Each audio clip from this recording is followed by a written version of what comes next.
Question है 2 का square plus 4 का स्क्वायर प्लस 6 का square plus up to so on 30 का स्क्वायर का मान ज्ञात करना है।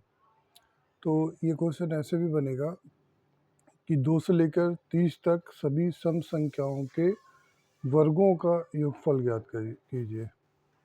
तो सभी सम संख्याओं के वर्गों का योगफल का फॉर्मूला होता है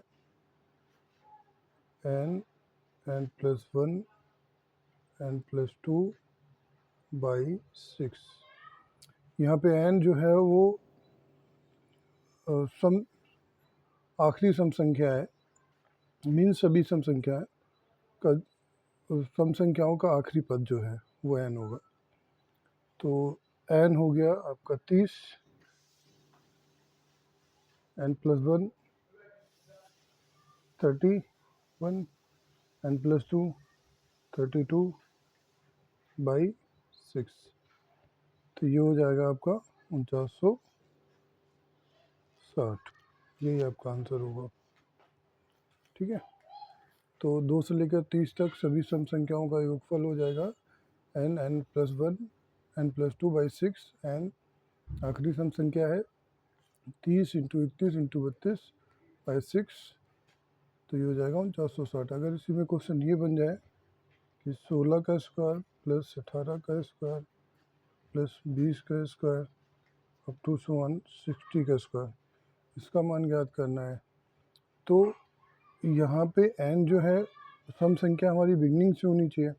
अब यहाँ पे सम संख्या 16 से शुरू हो रही है, तो हम करते क्या है, इसमें पहले 2 से लेकर 2 का स्क्वायर प्लस 4 का स्क्वायर प्लस 6 का स्क्वायर अप टू 60 के स्क्वायर तक निकाल लेते हैं। तो ये निकालेंगे हम, ये हो जाएगा 60 इंटू 61 इंटू 62 बाई 6। तो ये निकल आएगा आपका 37,820। तो ये हो जाएगा 2 से लेके 60 तक सभी सम संख्याओं के वर्गों का योगफल। तो हमें निकालना है 16 से 60 तक। तो अब 16 से पहले तक की जो सम संख्याएं होंगी, 16 से पहले तक की जो सम संख्याएं होंगी, 2 का स्क्वायर प्लस 4 का स्क्वायर प्लस 6 का स्क्वायर प्लस अप टू 14 का स्क्वायर, इतना तक निकाल लें हम पहले। तो ये जब हम निकालेंगे तो ये हो जाएगा 14 into 15 into 16 n plus 1 n plus 2 by 6। तो ये आ जाएगा हमारा 560। तो जब ये 560 आ जाएगा तो हमारा फाइनल आंसर 2 से लेके 60 तक का इतना है और 2 से लेके 14 तक का इतना है। तो 2 से लेके 14 तक हम हटा दें तो हमारा 16 से 60 तक हो जाएगा। तो ये हो जाएगा 37,820 माइनस 560 बराबर हो जाएगा 37,260। ये हमारा फाइनल आंसर हो जाएगा।